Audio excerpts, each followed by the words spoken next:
Good afternoon, guys. I am in the middle of pulling out plumerias, and this is super round. I wanted to share super round with you because she's kind of just the all-around great little tree. She has different faces on her blooms throughout the season.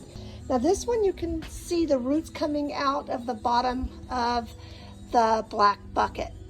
She was plunged all last year, and she'll be plunged again this year in a slightly larger bucket.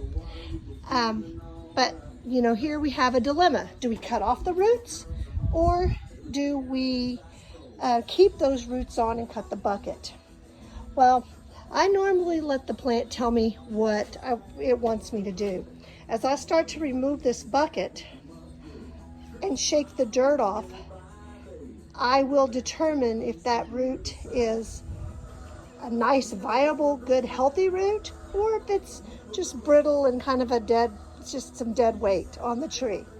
And if it seems to be a really nice big root that's going to help me continue the growth, then we're going to do everything we can to save that root.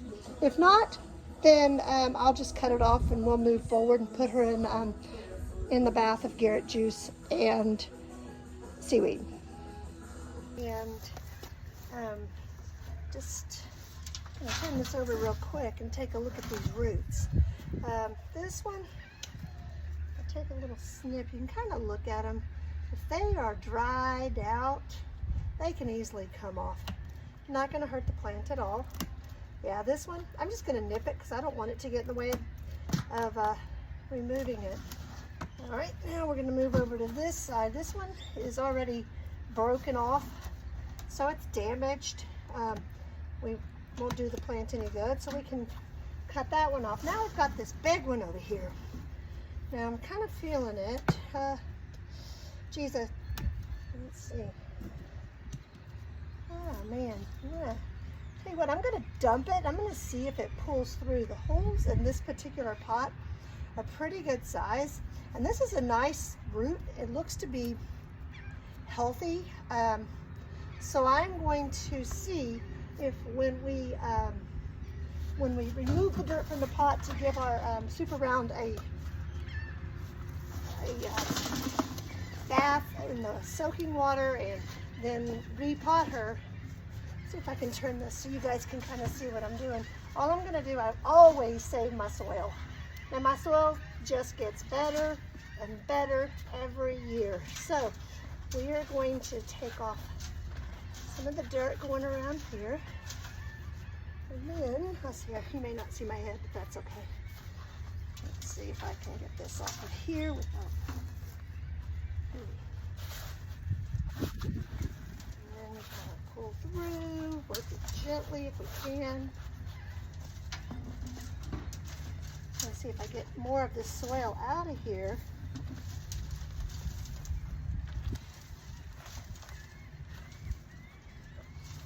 Ooh, she's really... See, and you know for sure if it hangs on and doesn't snap off, that she's still got some good green in her. So we're gonna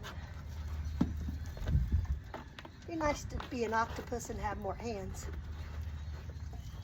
Let's see. There we go. Oh yeah, that's one of the longer, better roots. So good thing we saved that root. Now I'm gonna work some of the dirt out of this. Break away some of these roots that have kind of wound around and around. And then I'm going to try to take you with me over here. And now Super Round is in the solution of Garrett juice and seaweed, where she'll sit for several hours. I'm going to add a couple of more Plumeria to this tub and let them all soak at the same time. And in the meantime, I'm going to prepare her spot where we're going to plunge her into the yard. I have started plotting out the flower bed that I usually plunge pots into. I like to go ahead and set the pots in, and then after I soak the plants, I'll bring them over and put them inside the pots. You can see this side is out by the water. And I like to be prepared if we're going to have a storm surge, I can just pull these right out and bring them to higher ground. Okay, just gonna kind of situate her, see how I think she's gonna look good. Okay.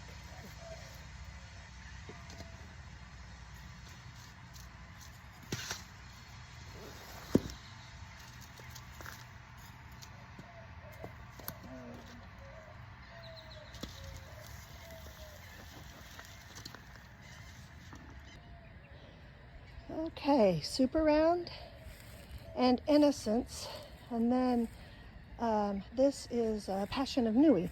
So those guys have all found their home right here in this little plunged bed. I like to keep this bed where everything's about the same height so they're not actually competing for the sunlight. So as we continue to pull them, we'll figure out what the rest of this is going to look like, and I think it's going to come together nicely.